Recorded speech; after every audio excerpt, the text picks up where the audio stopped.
Queridos, a graça e a paz de nosso Senhor Jesus Cristo. Louvado seja Cristo por mais um ano que nós chegamos ao fim. E louvado também seja Deus por essa série de mensagens que falou-nos qual é o verdadeiro significado do Natal. E hoje nós vamos pensar um pouco a respeito de em que nós colocamos a nossa confiança. Afinal de contas, hoje nós já estamos pensando em 2018 mais do que nunca. E a pergunta que não quer calar é: aonde você vai colocar ou depositar a sua confiança?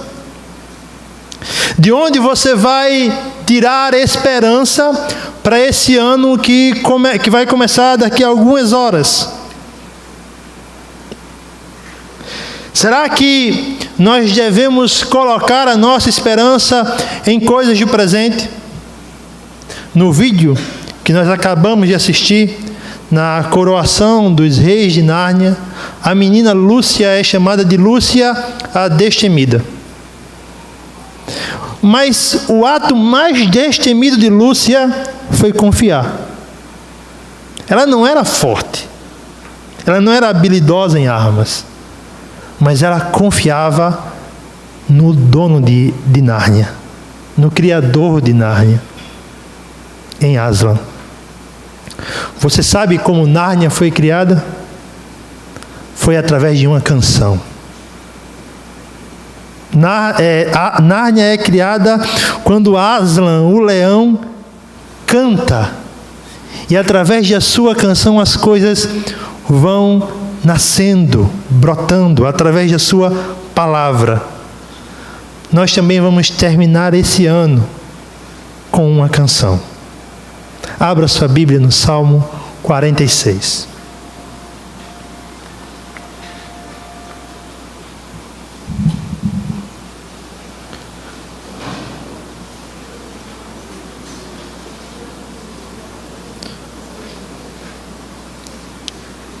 O texto nos diz o seguinte: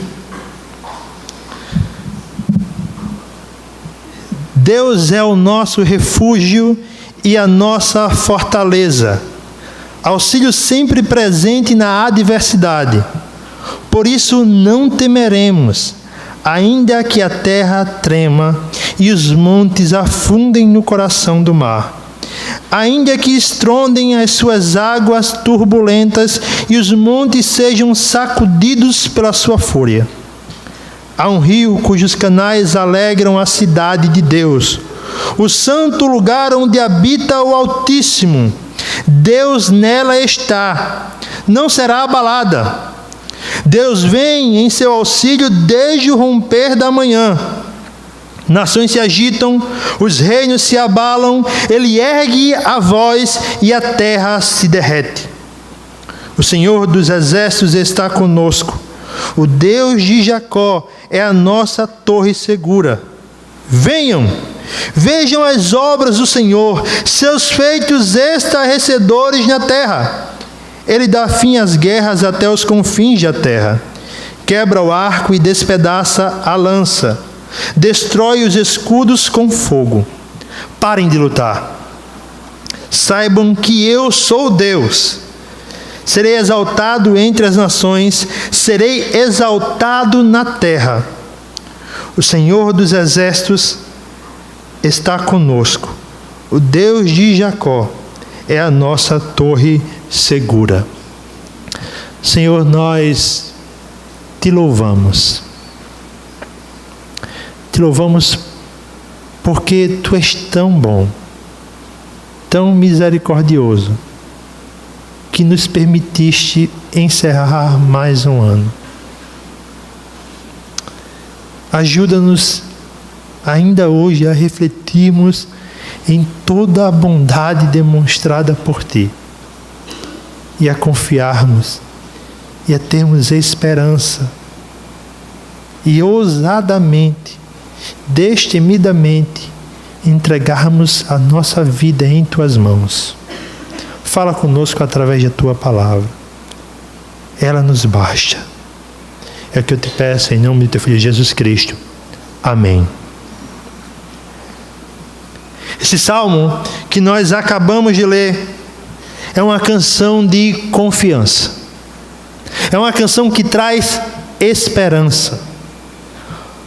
Alguns teólogos vão dizer que ele é um salmo congregacional e era cantado para relembrar os feitos maravilhosos de Deus para com o seu povo. Em específico, um feito: o da vitória sobre o exército de Senaqueribe, rei da Assíria. Alguns teólogos, como o Isbe, vai dar crédito, vai dizer que o autor desse salmo é o rei Ezequias. Nós não temos essa certeza, mas eu quero nessa noite caminhar neste salmo, usando como pano de fundo essa batalha. Porque se existe uma mensagem firme que esse salmo deve trazer a mim e a você, Deus nos traz esperança. E é sobre esperança que nós queremos falar rapidamente nessa tarde. E em primeiro lugar, queridos, Deus nos traz esperança na adversidade. Como podemos observar do versículo 1 ao 3, que diz o seguinte, vamos ler novamente. Deus é o nosso refúgio e a nossa fortaleza, auxílio sempre presente na adversidade. Por isso não temeremos, ainda que a terra trema e os montes afundem no coração do mar, ainda que estrondem as suas águas turbulentas e os montes sejam sacudidos pela sua fúria. Veja, queridos, como o salmista começa essa canção de esperança, mostrando quem Deus é. Mas ele não mostra quem ele é na bonança. Ele não mostra quem ele é em tempos maravilhosos. Mas para trazer esperança, ele começa a mostrar quem Deus é em tempos de adversidade. Será que nesses tempos nós podemos enxergar a presença de Deus? Ou será que eu e você enxergamos a presença dele? Se esse salmo foi escrito realmente no tempo ou depois da vitória sobre o exército de Senaqueribe, esse texto fala muito. Porque se você depois ler em sua Bíblia, em Isaías, em 2 Reis ou 2 Crônicas sobre essa história, você vai entender como o povo precisava de um refúgio. O exército de Senaqueribe cercou, sitiou Jerusalém. Ele conquistou toda a terra ao redor de Jerusalém. E agora o cerco está armado. Não era qualquer exército. Era a maior potência bélica daquela época. Não era qualquer exército. Era o maior exército.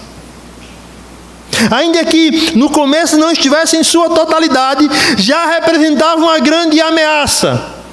Mas o pior é que, além do tamanho desse exército, o comandante fazia questão de pregar a desesperança. E é impressionante como isso acontece.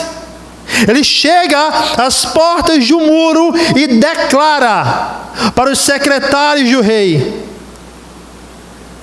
não adianta o rei Ezequias trazer mensagem de esperança. Não adianta o rei Ezequias dizer ao povo que o Deus dele os salvará. Não adianta. Porque nós destruiremos a cidade. Por isso é melhor que vocês se entreguem. Ele ousa dizer: observem, vejam os deuses das outras nações contra quem nós guerreamos. Onde eles estão?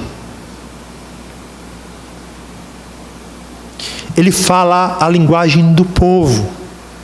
Não foram só os secretários que escutaram aquilo. Todo o povo estava escutando aquela mensagem de desesperança.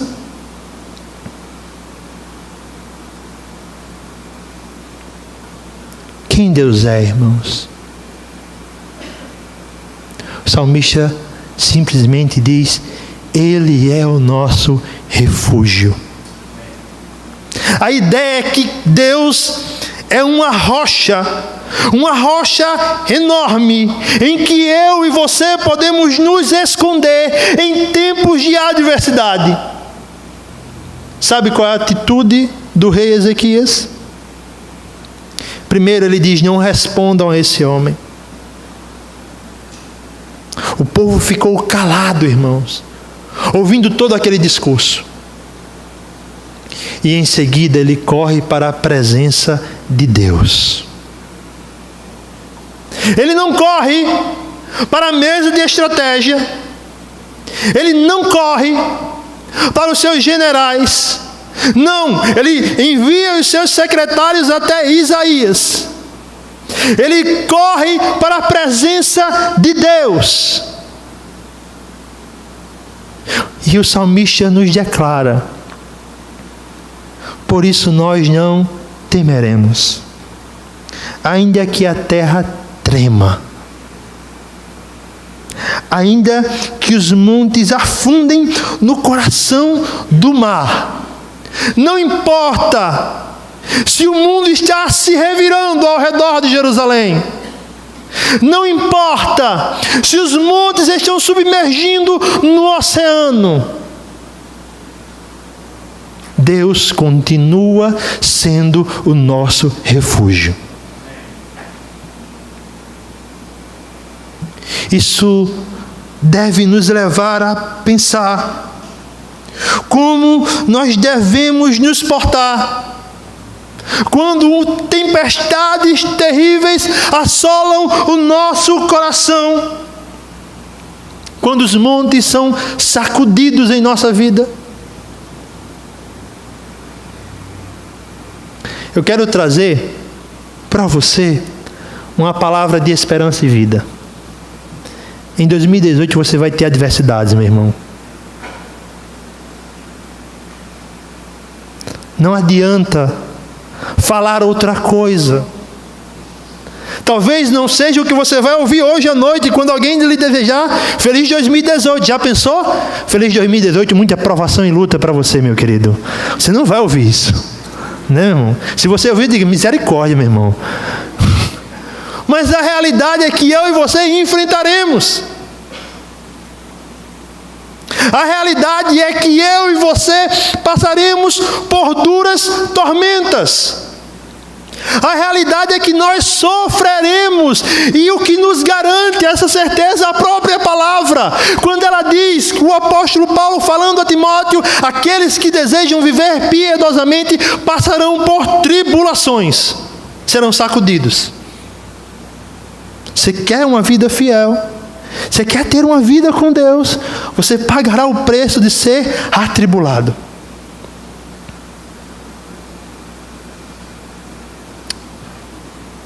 O que nos garante que 2018 será um ano fácil?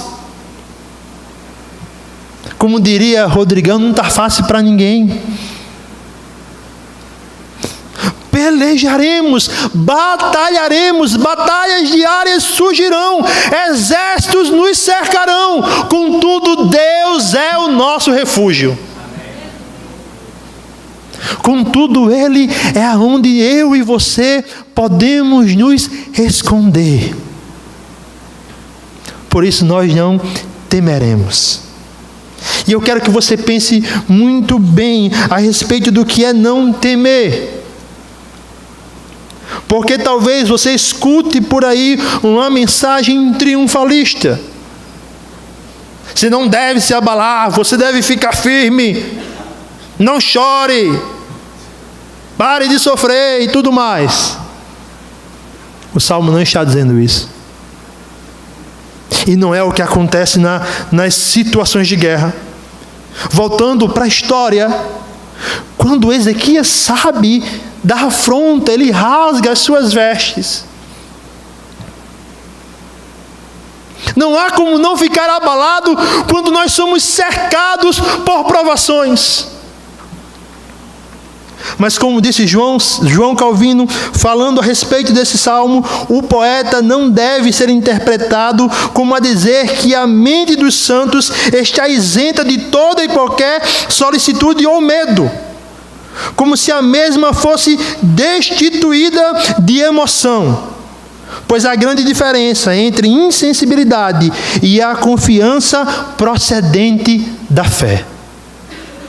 Você está me entendendo?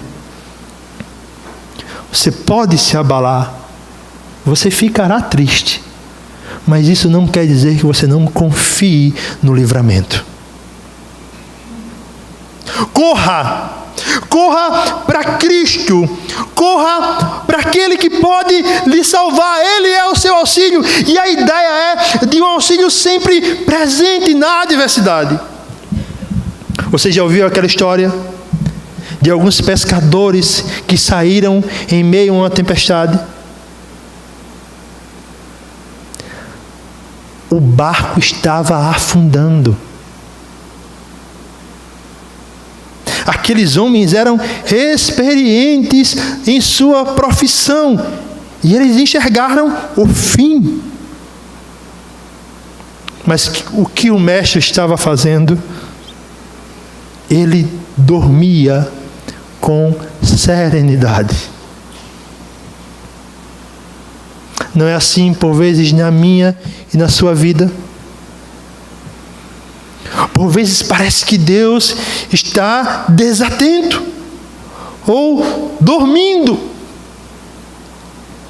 Parece que Ele vai nos deixar perecer. Mas o que aconteceu quando você clamou por socorro? O que aconteceu quando você correu para Ele? O que aconteceu com aqueles homens? Eles acordaram o Mestre. E eu acho interessante, como vai nos dizer Tim Keller em um dos seus livros, Jesus não gritou, irmãos. Jesus não gritou com o vento, Jesus não gritou com o mar. Ele apenas fala e tudo se tranquiliza. Seu barco está prestes a afundar. Sua vida parece revirada pelo avesso. 2017 foi um ano difícil. Calma. Cristo está no seu barco. Ele governa, irmãos. Ele governa soberanamente. Ele governa como um leão que está disposto sempre a nos proteger. E nós não pereceremos, certamente não pereceremos, porque Ele está do nosso lado. Para quem você vai correr em 2018? Para quem você vai correr quando a situação financeira apertar? Para o mercado? Para a inconstância da bolsa de valores? Para quem você vai correr nas tribulações? Para a sua própria confiança? Para quem você vai correr quando as coisas estiverem de mal a pior em seus relacionamentos? Corra para os pés de Cristo. Corra para os pés de aquele que pode e reverterá situações impossíveis. Corra para aquele que é seu auxílio bem presente na angústia. Nós devemos ter esperança, e Deus nos traz esperança. Nos traz a confiança, a esperança de uma morada segura. Acompanhe comigo a partir do verso 4 até o verso 7. Há um rio cujos canais alegram a cidade de Deus, o santo lugar onde habita o Altíssimo. Deus nela está, não será abalada. Deus vem em seu auxílio desde o romper da manhã. Nações se agitam, os reinos se abalam, ele ergue a sua voz e a terra se derrete. O Senhor dos exércitos está conosco. O Deus de Jacó é a nossa torre segura. Voltando à história, como nós falamos, a cidade está sitiada, atribulada por todos os lados. O profeta usa uma linguagem que o escritor usa uma linguagem que o povo entenderia. Jerusalém, diferente das maiorias da cidade, não foi construída à beira de um rio. Mas o que o próprio Ezequias fez foi construir um sistema de abastecimento subterrâneo, de qual a água vinha dos mananciais. Talvez alguma pessoa inconsciente possa pensar que isso traria tranquilidade, mas não é sobre essa água que o escritor está falando. Ele fala sobre a água, os mananciais que procedem do próprio Deus. O mundo ao redor pode estar desabando, mas dentro da cidade corre a tranquilidade, porque Deus está do lado da cidade. O mundo ao redor pode estar desmoronando. Eles podem fazer uma aliança. As nações podem se reunir por completo. Israel era cercada por inimigos. Todavia, Deus estava com Israel. Usando outra história como exemplo, veja a história de Davi e Golias. O melhor guerreiro, o guerreiro mais forte, o guerreiro com a melhor armadura, estava com os filisteus. Mas estava do lado errado. Um menino, ruivo, magro, pastor de ovelhas, com uma funda, matou o maior dos guerreiros. Sabe por quê? Porque enquanto aquele homem vinha com toda a confiança humana, Davi simplesmente diz: eu vou até você em nome do Senhor. O que está em jogo nessa batalha contra Senaqueribe não é só a paz de Israel, mas é a glória de Deus. Deus não poderia ser afrontado por um homem tão pequeno. Aquela cidade representava a morada de Deus. Quem visse Israel deveria enxergar o Deus da aliança. O templo estava na cidade. E o povo tomou uma percepção errada do que isso significava. Pensava que o templo garantiria a sua preservação. Mas um templo sem adoradores fiéis é apenas um amontoado de pedras. Todavia, quando o povo da aliança era fiel ao Deus da aliança, nada o derrotava. E sabe o que Deus está fazendo, irmãos? Até mesmo em uma situação terrível como essa, Deus está governando. Veja o que o profeta vai falar para Senaqueribe em 2 Reis 19, 25. Deus diz àquele rei ímpio: você não percebe que há muito tempo eu já havia determinado tudo isso? Desde a antiguidade eu planejei o que agora faço acontecer, que você deixaria cidades fortificadas em ruínas. Sabe aquele exército de Senaqueribe? Sabe aquele imponente exército de Senaqueribe? Aqueles 185 mil homens armados, talvez os melhores arqueiros da época, todos eles estavam obedecendo o governo de Deus. Por que nós temeremos, irmãos, se Deus governa todo o mundo?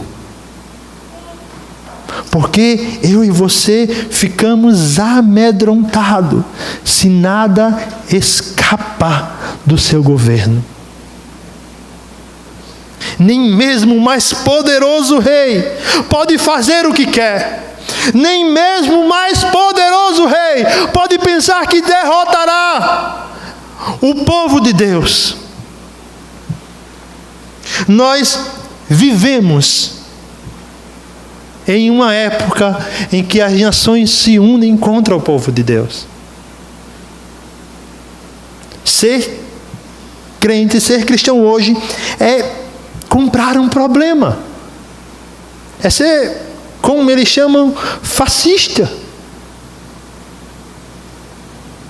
E talvez muitos repensem a fé ou em esconder a sua fé no futuro. Meus irmãos, Deus está no controle de todas as coisas. A igreja não deixará de existir. Crentes fiéis não deixarão de existir. Até a volta de Cristo nós seremos preservados, porque Ele reina. Agora, sabe qual é a outra verdade que deve dominar o seu coração? E isso é maravilhoso, irmãos.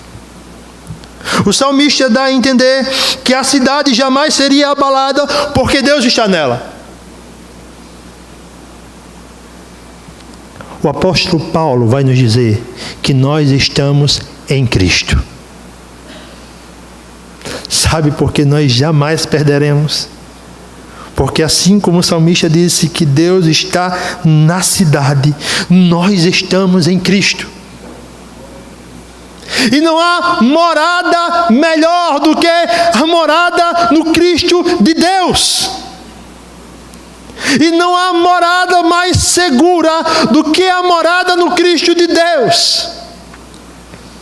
Ele exemplifica isso no Sermão do Monte, quando ele diz: olha, certo homem construiu uma casa e a edificou sobre a rocha firmou aquela casa, os temporais vieram, os vendavais vieram e ela permaneceu. Você já parou para pensar que você está assistindo o último culto do ano e está vivo? Mas não só vivo, você está em Cristo.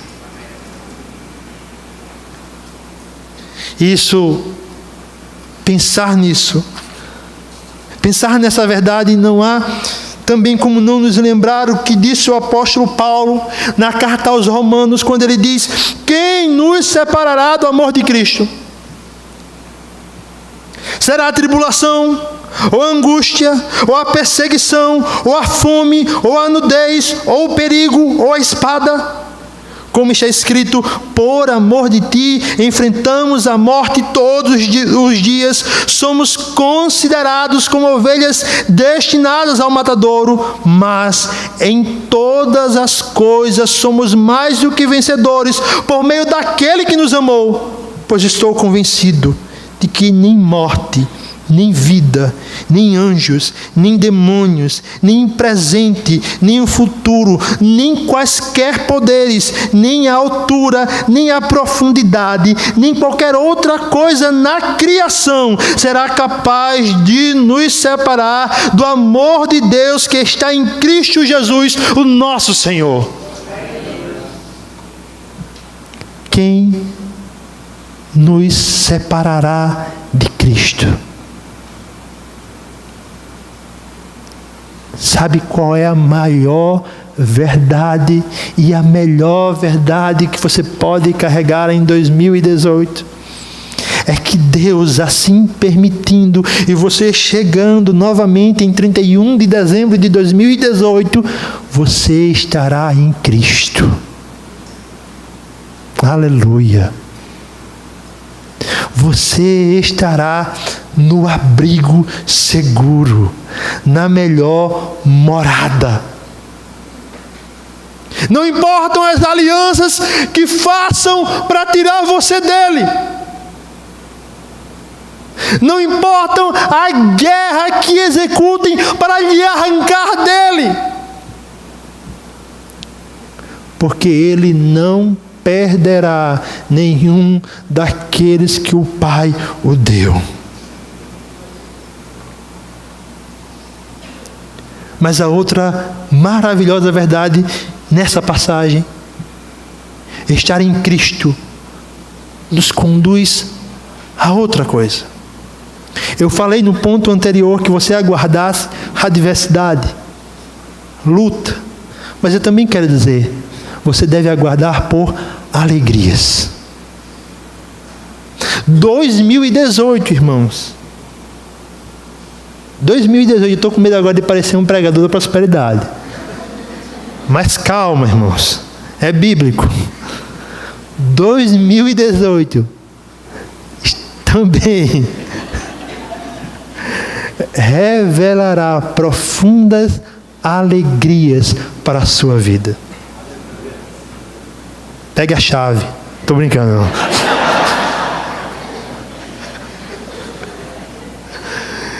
Ele trará alegria. E aí, você pode questionar: como, Antônio, se tudo está indo de mal a pior? Não é essa alegria tola. Não é essa alegria passageira que é pregada aí fora. Mas é a alegria que flui do manancial que é Cristo Jesus em nossas vidas. Então não importa o que aconteça, você estará, como diz aquele hino, feliz com Jesus, o Senhor. Porque o seu maior tesouro não está na terra, o seu maior tesouro não está no agora, o seu maior tesouro está nos céus, o seu maior tesouro é Cristo Jesus. Por isso alegre-se, porque Ele é a sua alegria. Por isso louve a Deus, porque Ele é o maior bem e presente que você possui. Ainda que seu corpo mortal definhe, ainda que as coisas deem errado, ainda que o ano seja para muitos um desastre, e olhando na perspectiva humana pareça a coisa mais triste do mundo. Mas eu ouso dizer, como disse o apóstolo Paulo, nós sabemos que todas as coisas concorrem para o bem daqueles que amam a Deus. O que nós devemos aguardar em 2018, pelo que nós devemos batalhar. Batalhe para que no final de 2018 você se pareça mais com Jesus. Por fim, irmãos, Deus nos traz esperança na adversidade. Deus nos traz esperança como uma morada segura. E Deus nos traz esperança de paz eterna. Acompanhe comigo o verso do 8 ao 11. Venham, vejam as obras do Senhor, seus feitos estarrecedores na terra. Ele dá fim às guerras, até os confins da terra. Quebra o arco e despedaça a lança. Destrói os escudos com fogo. Parem de lutar. Saibam que eu sou Deus. Serei exaltado entre as nações, serei exaltado na terra. O Senhor dos exércitos está conosco. O Deus de Jacó é a nossa torre segura.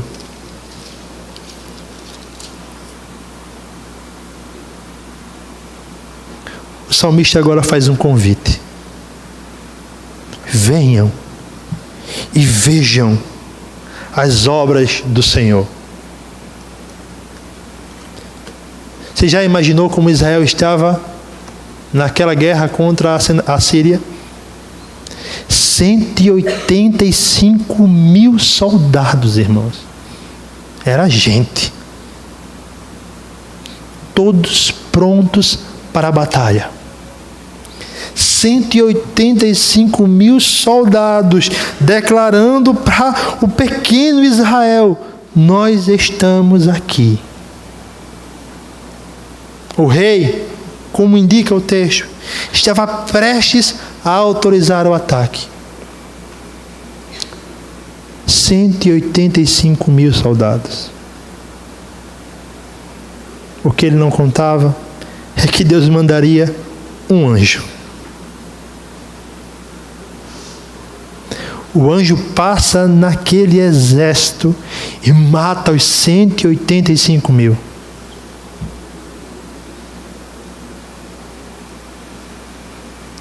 O que o salmista chama: venham e vejam as obras de Deus. Você já imaginou no outro dia a nação acordando e, ao invés de ver um exército pronto para a batalha, ver um campo de cadáveres? Ver um campo de pessoas mortas, todos os seus adversários mortos, todos eles.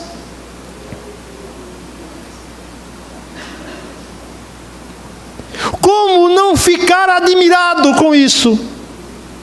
Como não achar estarrecedor, incrível, majestoso, um anjo contra 185 mil, mata todos.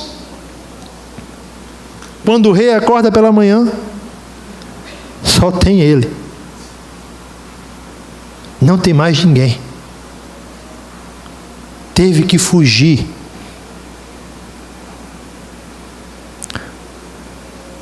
Tolo é aquele que guerreia contra o povo de Deus. Tolo. Porque está guerreando contra o próprio Deus. O salmista vai dizer que ele dá fim às guerras.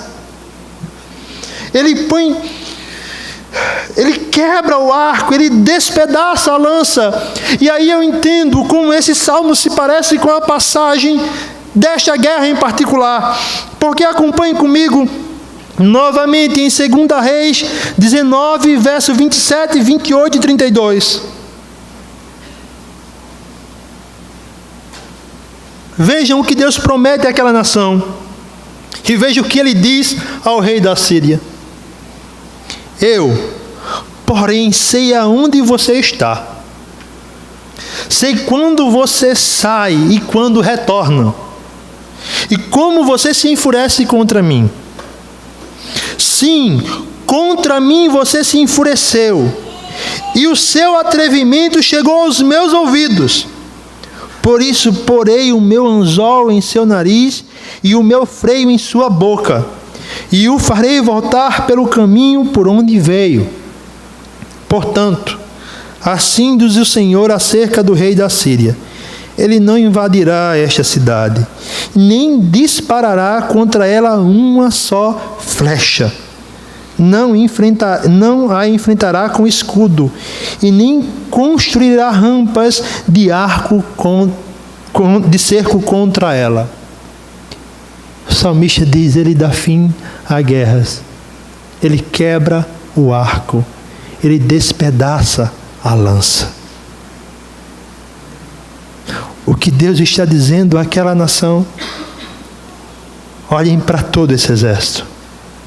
Não sairá uma flecha em direção a Jerusalém.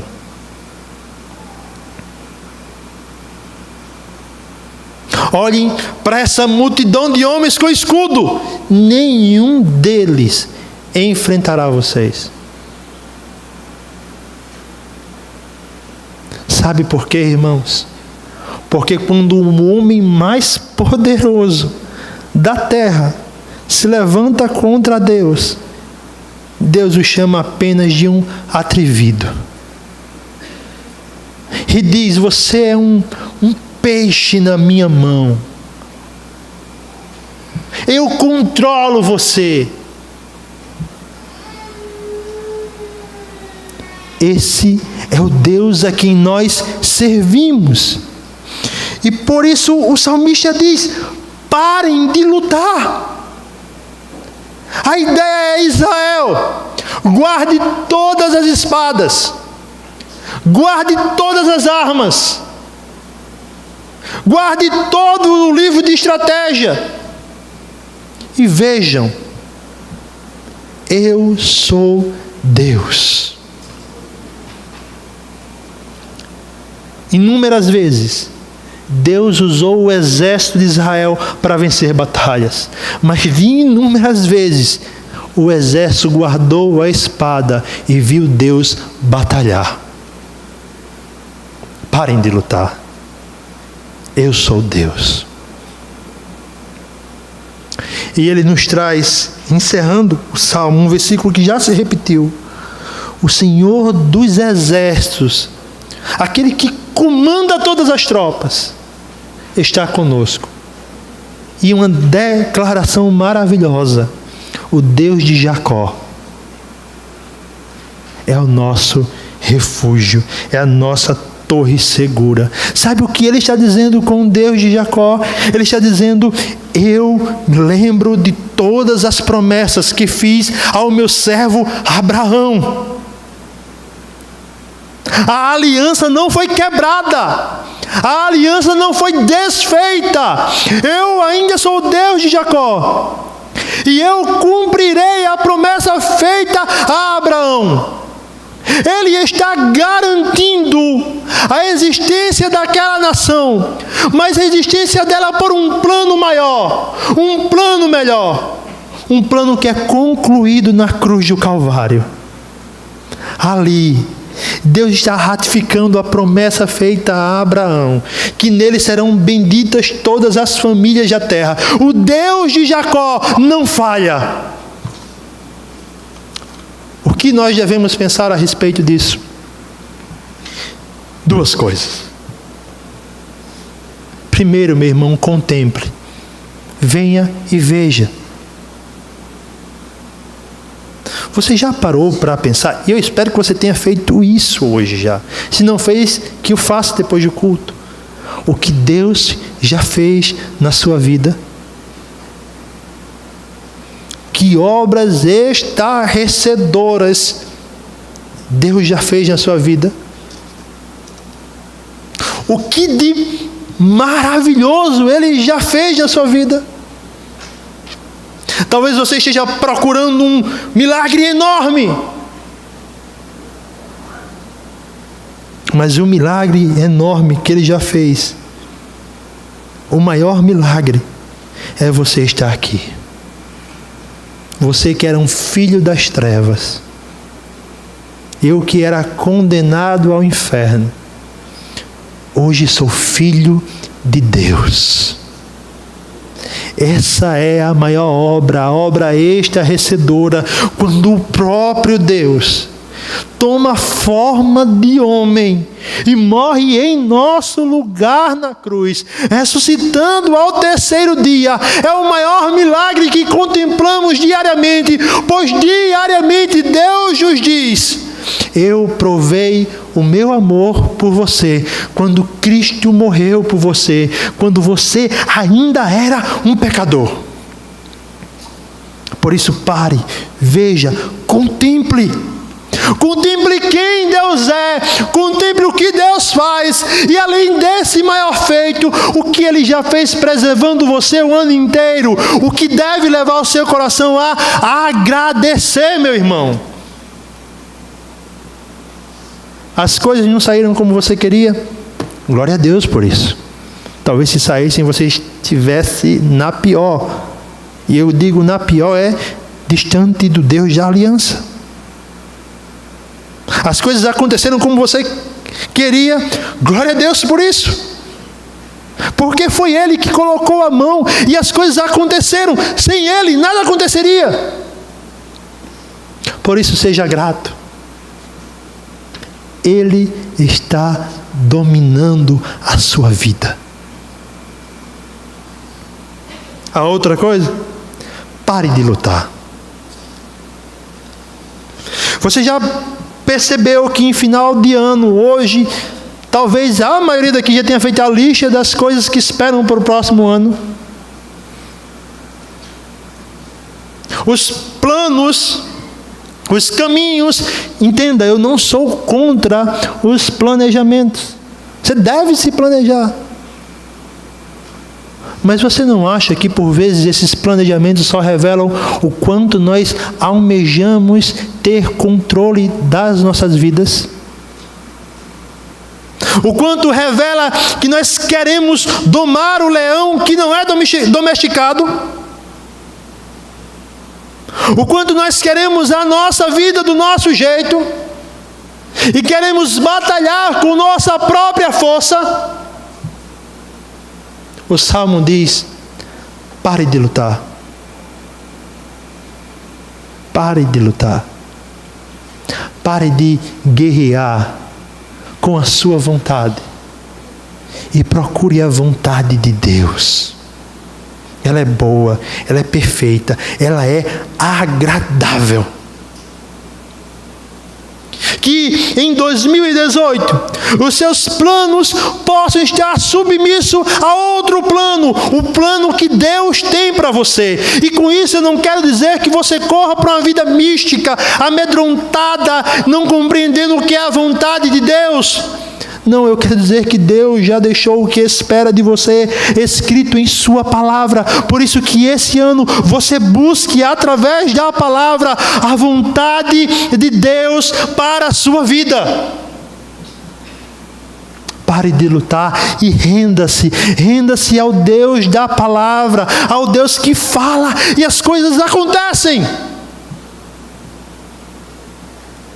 Porque Ele é o Deus de Jacó.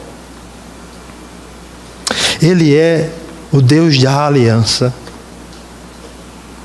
E isso nos traz segurança, irmãos.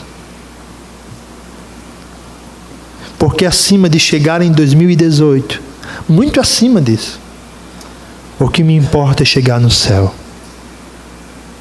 E nós chegaremos lá.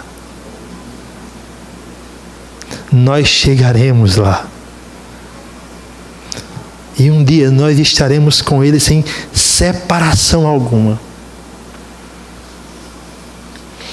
Você já pensou onde vai colocar a sua confiança? Já pensou em onde vai depositar a sua fé? Não coloque sua confiança no agora, no aqui, nessa terra. Não coloque a sua confiança em um homem. Coloque a sua confiança nos céus, onde o Filho do Rei habita. Em Nárnia, ele é chamado de Aslan. Aqui nós chamamos ele por outro nome. Em Nárnia, ele é um leão. Aqui ele é um homem, homem de dores. O Cristo que triunfa está do nosso lado. Glória a Deus. Que Deus em Cristo nos abençoe, meus irmãos.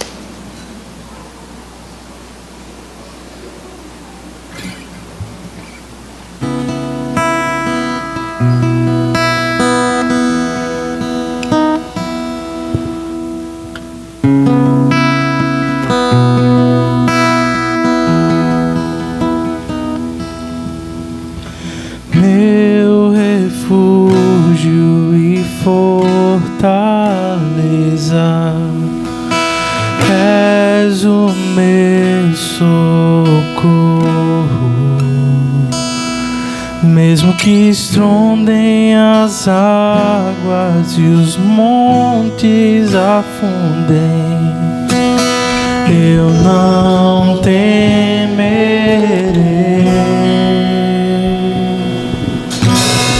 Há um lugar de águas tranquilas, tu nele habitas. Lá não há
deixa só.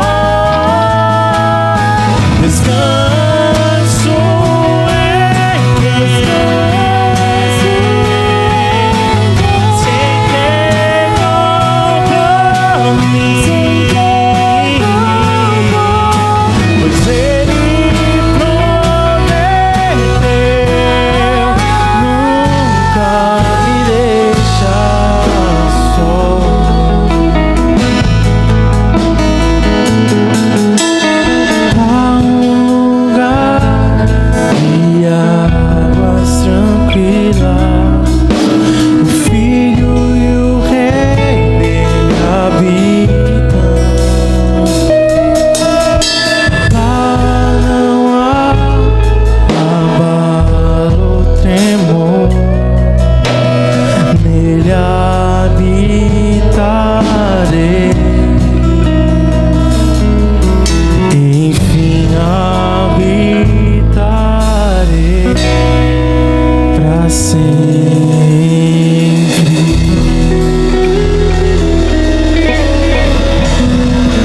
Antes de fazermos uma oração coletiva, eu queria que você tomasse um tempo agora para fazer a sua oração individual ao Senhor.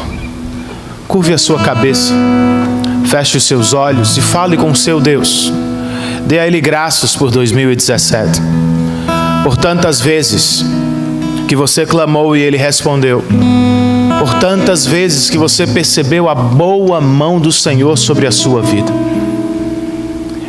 Ore a Deus em expectativa para 2018. Peça-lhe não apenas facilidade, saúde, prosperidade.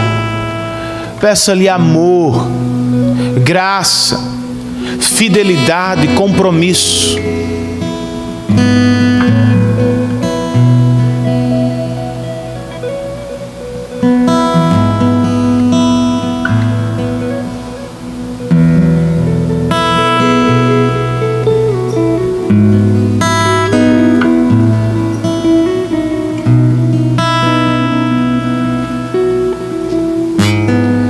Senhor, ao olhar para trás,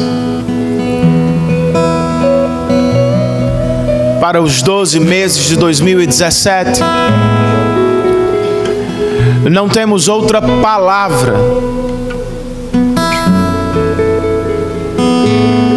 a não ser obrigado. Quer tenham as coisas ido bem ou mal, quer tenham sido melhores ou piores, quer as circunstâncias tenham sido difíceis ou fáceis, o Senhor permaneceu o mesmo de janeiro a dezembro, e por isso nós te damos graças. O Senhor foi o nosso refúgio e a nossa fortaleza pelos 365 dias do ano. Louvado seja o teu nome. Ao olhar para 2018, antecipadamente podemos dizer o mesmo: obrigado. Porque em 2018 o Senhor permanecerá o mesmo. Reinos se abalam, partidos serão mudados, pessoas descerão, outras subirão ao poder, mas o nosso Deus permanece no trono do universo. Obrigado, Senhor. Tu serás o mesmo em 2018, refúgio e fortaleza nos dias de adversidade. Que alegria nossa! Um novo ano, um mesmo Deus, imutável, todo-poderoso, fiel à aliança, cheio de graça e misericórdia. Nós te louvamos, Senhor. Nos dá resoluções santas para 2018. Que não apenas sonhemos com viagens, que não somente pensemos em coisas materiais, passageiras, mas que acima de tudo nosso projeto seja conhecer-te mais e torná-lo conhecido entre as nações. Que amemos mais a tua palavra, que amemos mais o teu povo, que amemos mais a oração, Senhor. Que sejamos melhores cristãos pela graça, a fim de desfrutarmos cada vez mais deste Deus que é sempre presente em meio às adversidades. Guarda-nos nesta noite, Senhor. Que este tenha sido o nosso melhor momento do dia.